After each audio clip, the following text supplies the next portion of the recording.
Hello good morning दोस्तों, कैसे हैं आप लोग। आशा करती हूँ ठीक होंगे, है ना। खुद पर विश्वास करना सबसे बड़ा साहस है और ये करते रहें और सकारात्मक सोचें और सकारात्मक रहें।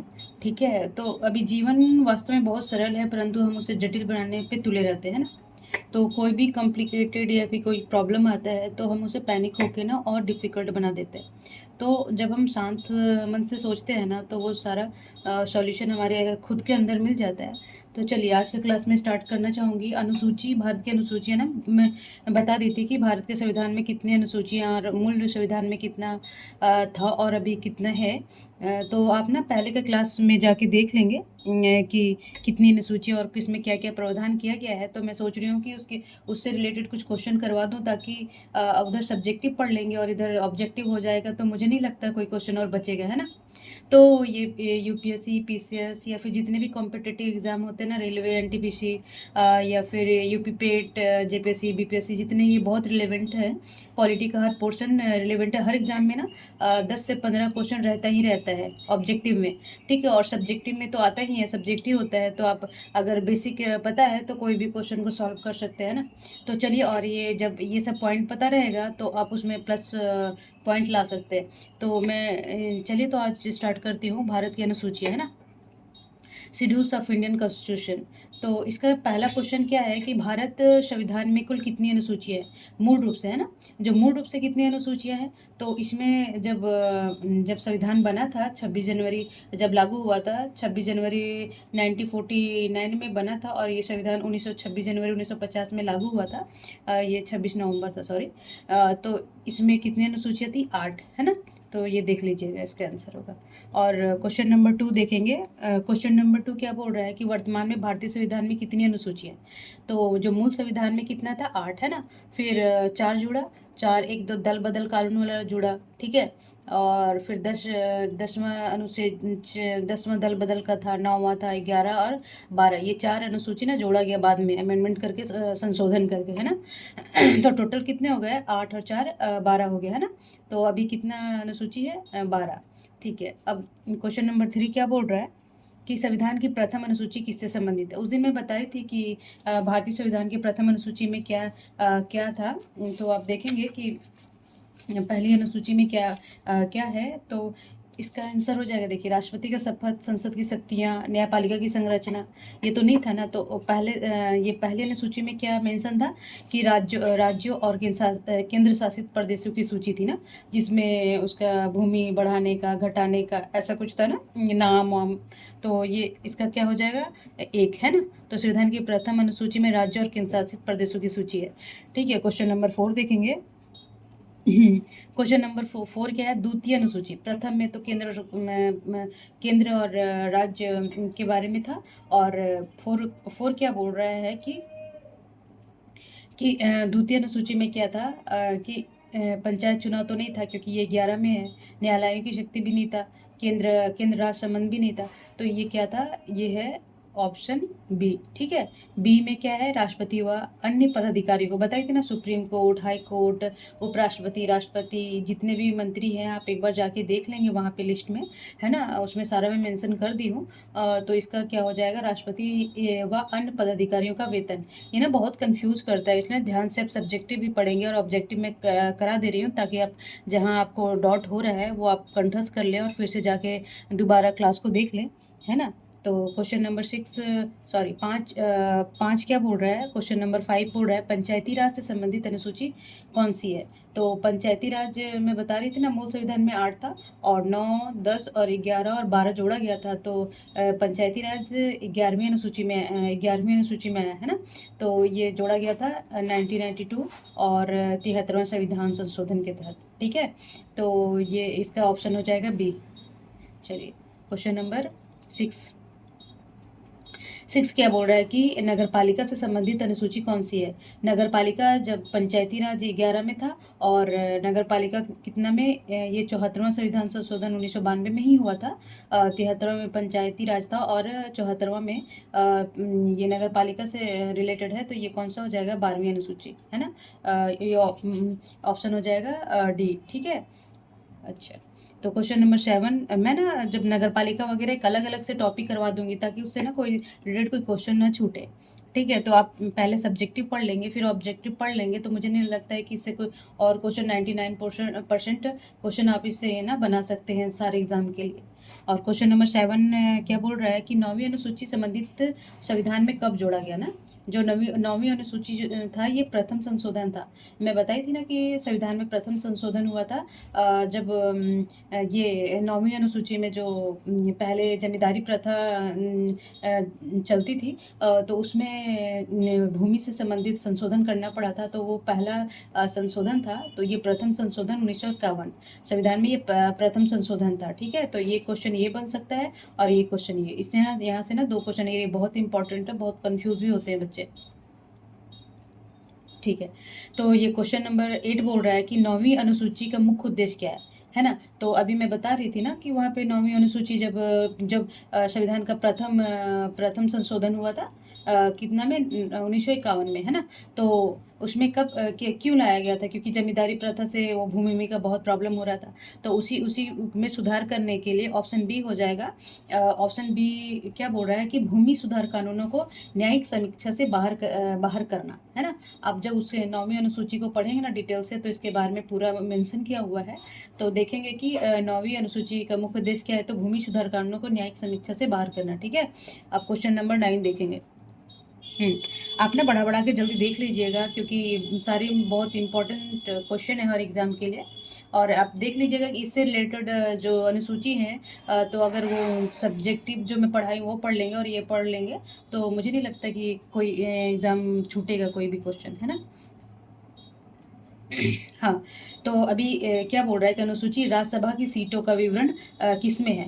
तो अब देखे थे, प्रथम में केंद्र सरकार, द्वितीय में उसके वेतन और थर्ड में क्या था, अभी देख लेंगे, मुझे याद नहीं आ रहा। तो इसमें देखिए अनुसूची राज्यसभा की सीटों में सीटों का बंटवारा किसमें किया गया था, ये अनुसूची चौथा में, है ना। फिर 5वां में था कि अनुसूची क्षेत्र, तो अनुसूची राज्यसभा की सीटों 5वां में है अनुसूची जो जनजातियां हैं क्षेत्र और उसके प्रशासन के विषय में। और राज्यसभा की सीटों में मतलब कौन सा स्टेट से कितना आएगा, कौन से विभाग से कितना आएंगे राज्यसभा में, तो ये कौन से अनुसूची में संबंधित है, ये चतुर्थ अनुसूची में संबंधित है ना। तो अब क्वेश्चन नंबर 10 क्या बोल रहा है। अभी ऊपर पढ़े थे ना कि राज्यसभा की सीटों का आवंटन किस सूची में मतलब मेंशन किया गया है, किस अनुसूची में है।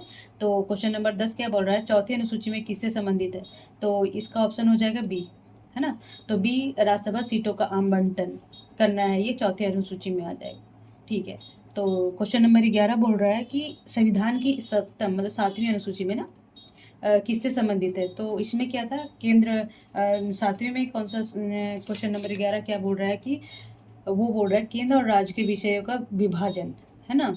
तो 7वें में था ना कि केंद्र सूची, राज्य सूची, समवर्ती सूची और कुछ अवशिष्ट शक्तियाँ भी होती है, वो उसमें बताएंगे। तो इसमें संविधान में सप्तम अनुसूची में 7 और 3 बता रखे थे, मैं अपनी खुद वहाँ पे मैं सब्जेक्टिव क्लास में बता रखी हूँ। तो इसका ऑप्शन हो जाएगा ए, केंद्र और राज्य के बीच के विषयों का विभाजन ना, कि राज्य के पास कौन कौन सा विषय है जिस पे वो कानून बना सकता है। ठीक है, केंद्र के पास कौन सा है, जैसे कि रक्षा हो गया, है ना। फिर रक्षा हो गया, उड्डयन हो गया, ये सब है ना जो केंद्र सरकार के पास है। और रसायन वगैरह हो गया, परमाणु वगैरह हो गया। और फिर राज्यसभा के पास क्या क्या है, फिर समवर्ती सूची में क्या है, जो दोनों और केंद्र और राज्य दोनों मतलब कि उसमें कानून बना सकते हैं, है ना। तो चलिए अब क्वेश्चन नंबर 5 देखेंगे, 12 देखेंगे।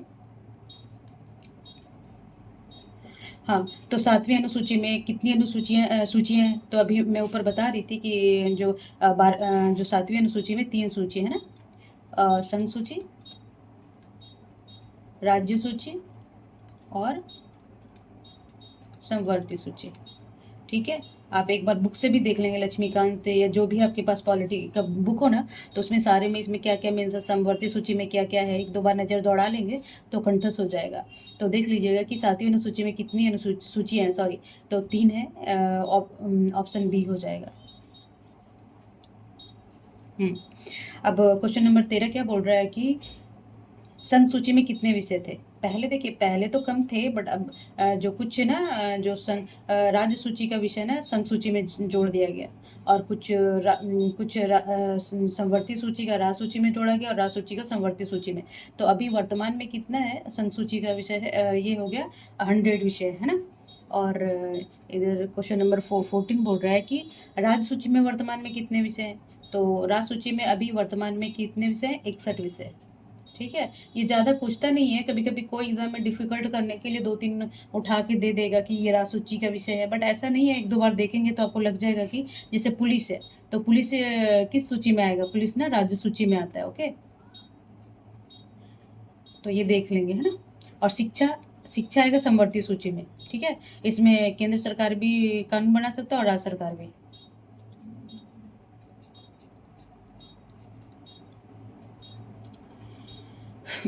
हाँ, तो केंद्र और राज्य का देख लें तो संवर्ती सूची में कितना विषय है। तो संवर्ती सूची में अभी वर्तमान में ना कुछ इधर उधर किया गया, पहले तो 47 थे, तो ये ऑप्शन हो जाएगा बी।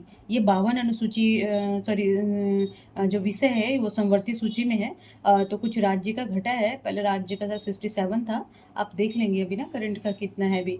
तो संवर्ती सूची में कितने विषय हैं, 52। ठीक है, जिसमें राज्य और केंद्र दोनों बना सकते हैं। मैं बार बार रिपीट कर दे रही हूँ ताकि आपके दिमाग से निकले नहीं। और मुझे नहीं लगता ये एक क्वेश्चन को ना बार बार बनाइएगा आप, एक बार सब्जेक्टिव पढ़ के ऑब्जेक्टिव जरूर बनाइएगा। हाँ, अब 5वें अनुसूची किससे संबंधित है। तो शेड्यूल एरिया मतलब कि शेड्यूल में नहीं, जनजातीय ना, जनजातीय क्षेत्र। इतना तो इंग्लिश सभी को पता ही होगा। तो क्वेश्चन नंबर 16 क्या बोल रहा है कि 5वीं अनुसूची किससे संबंधित है। तो 5वीं अनुसूची किससे है और छठी भी मैं बताऊंगी। इसका ऑप्शन हो जाएगा ए। ये है शेड्यूल एरिया माने जनजातीय क्षेत्र और अनुसूचित जनजाति से। जैसे जनजातीय क्षेत्र हो गया ना, पूर्वी भारत के जो है सिक्किम, नागालैंड, अरुणाचल प्रदेश, ये क्या जनजातीय क्षेत्र है। फिर इधर कुछ आ जाएगा लद्दाख, फिर कुछ राजस्थान के क्षेत्र है, उत्तराखंड का क्षेत्र है, झारखंड का क्षेत्र है। तो जो जनजातीय क्षेत्र में जो कानून है ना वो उससे क्या कानून बनेगा और जनजातियों के लिए क्या कानून होगा, क्या क्या प्रावधान किए जाएंगे उनके अलग अलग तरीके से। तो ये सारे कौन सी अनुसूची में मेंशन है इसके बारे में, तो ये 5वीं अनुसूची में मेंशन है ना। ठीक है, तो अब 17वां क्वेश्चन हम देखेंगे कि छठी अनुसूची में ना छठी अनुसूची किससे संबंधित है। तो देखिए, उत्तर पूर्वी राज्यों में जनजातीय क्षेत्र का प्रशासन। छठी जो 5वीं बता रखी थी ना मैं कि छठी 5वीं में क्या है, छठी 5वीं में क्या था कि जनजातीय क्षेत्र और उसका प्रशासन। ठीक है, और छठी में क्या बताया गया है, मैं एक मैप बना के फिर से दिखा दे रही हूँ। ये गड़ोड़ मैप बनेगा बट आपको ध्यान रहेगा कि कौन सा पोर्शन में है। देखिए, ये हो गया मेघालय, ठीक है, और ये वाला असम का पोर्शन। तो ये 2 राज्य और यहाँ त्रिपुरा और ये मिजोरम, तो ये 2 राज्य आपका ध्यान रिकॉल होगा। तो 2 राज्य यहाँ के और 2 राज्य यहाँ। तो छठी अनुसूची में ना यहाँ हो गया आपका मेघालय और असम, और यहाँ होगा त्रिपुरा और मिजोरम। तो छठी अनुसूची में उत्तर पूर्वी राज्यों में जनजातीय क्षेत्र का प्रशासन। तो उत्तर पूर्वी में सिर्फ 4 राज्यों का। ओके, तो अभी तो 4 राज्य मेंशन है। तो 4 राज्य कौन कौन से हो गए, मेघालय और असम और त्रिपुरा और मिजोरम। इसके बारे में इसके प्रशासन के बारे में छठी अनुसूची में मेंशन है, यानी कि छठी अनुसूची में बताया गया है।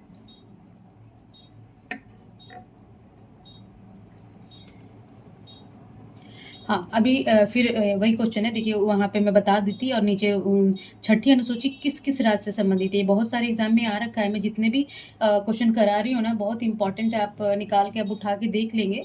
जो भी प्रीवियस ईयर बुक्स है ना, ये क्वेश्चन आ रखे हैं वो सारे इंपॉर्टेंस है। तो देखिए, छठी अनुसूची में किस किस राज्य से संबंधित है, तो ऑप्शन बी हो जाएगा इसका ना। तो असम और मेघालय एक जगह लीजिएगा, याद रहेगा है ना, त्रिपुरा और मिजोरम, क्योंकि दोनों एक एक जगह आते हैं। तो ये 4 स्टेट ऐसे याद रखिएगा, असम और मेघालय, एम और टीएम, एम और टीएम ना। तो ऐसे याद रखिएगा, असम और मेघालय और त्रिपुरा और मिजोरम। ठीक है, और क्वेश्चन नंबर 19 देखेंगे कि 8वीं अनुसूची किससे संबंधित है। तो 8वीं अनुसूची किससे संबंधित है, तो ये हो गया आधिकारिक भाषा। तो पहले जब संविधान बना था ना, तो उसमें 14 भाषा मेंशन था। फिर भाषाएं बढ़ते गए और फिर संथाली, डोगरी, ये सब ना ऐड करते गए इसमें ना। तो अभी कुल कितने भाषाएं, अभी 22 भाषा है ना।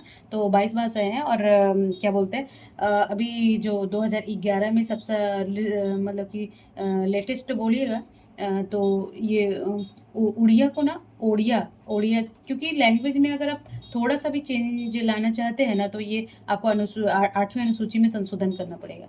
ठीक है, तो 2011 में पहले ये ओडिया के नाम से जानते थे, और 2011 में क्या किया गया, इसको उड़िया को ओडिया नाम रखा गया। तो इसमें संशोधन करके, और 2003 में शायद संथाली भाषा को इसमें ऐड कर दिया। तो अभी वर्तमान में कुल 22 भाषा, इंग्लिश नहीं है, इंग्लिश अब मत ध्यान रखिएगा, ओके, इंग्लिश नहीं है इसमें। और नेपाली भी ऐड है। ठीक है, आप ये सोचेंगे कि नेपाल तो दूसरा देश का, नेपाली हमारे देश में क्यों ऐड होगा अधिकारी, ये कंफ्यूज करते हैं बच्चे। तो मैं बता दूं कि नेपाल भी जो हमारी अनुसूची 8 है, उसमें नेपाली भी ऐड है, नेपाली भाषा, ओके। और सिर्फ इंग्लिश, ये इंग्लिश नहीं, याद रखिएगा कि इंग्लिश नहीं है। ठीक है, तो अब क्वेश्चन नंबर 20 क्या बोल रहा है कि संविधान में पारे में कितनी भाषाएं 8वीं अनुसूची में थी ना, अभी मैं ऊपर मेंशन कर रखी थी। और देखिए इसका ऑप्शन क्या हो जाएगा, बी। ठीक है, तो इसका 14 भाषा थी, और बाद में जुड़ गया 6 और 2, मतलब 8 भाषाएं और ऐड हो गया, तो टोटल 22 भाषा हो गया। ठीक है, वर्तमान में 22 भाषा है इसमें। हाँ, अब क्वेश्चन नंबर 21 बोल रहा है कि वर्तमान में 8वीं अनुसूची में कितनी भाषाएं हैं, तो ये सी ऑप्शन हो जाएगा, 22, है ना। चलिए, अब 10वीं अनुसूची किससे संबंधित है, तो 10वीं अनुसूची में दल बदल कानून के बारे में वहाँ बता रखी हूँ। तो मैं दोबारा यहाँ क्योंकि देखिए मैं बताने का तो मैं बता दूंगी, तो ये ना क्लास काफ़ी लंबा हो जाएगा। आप प्लीज़ जो प्रीवियस ईयर जो प्रीवियस में क्लासेस है मेरे, वो जाके देख लेंगे आप। तो ये दल बदल, इसका ऑप्शन हो जाएगा ए। 10वीं अनुसूची दल बदल कानून लाया गया था 1985 में, है ना। ठीक है,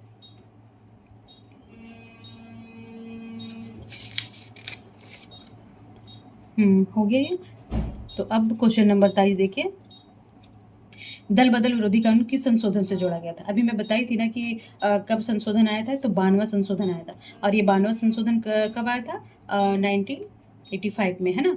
तो दल बदल कानून क्यों लाया गया, क्या रिलेवेंट था जो नई अनुसूची ला के जोड़ा गया, तो आप जाके पहले वाले क्लास में देख लीजिएगा। तो दल बदल विरोधी कानून किस संशोधन से जोड़ा गया, तो 92वां संशोधन से, है ना। आप 24, क्वेश्चन नंबर 24 देखिए, क्वेश्चन थोड़ा लेंदी है, 30 क्वेश्चन को मैं ली हूँ ताकि कोई इससे सब्जेक्टिव से कोई क्वेश्चन ना छूट पाए, इसलिए आप थोड़ा सा ना पेशेंस के साथ पढ़ लेंगे। तो संविधान की 12वीं अनुसूची कब जोड़ी गई थी, है ना, तो 11 पंचायती राज से संबंधित है, और 12वां किससे संबंधित है, तो नगर पालिका से, है ना। तो ये डी ऑप्शन हो जाएगा,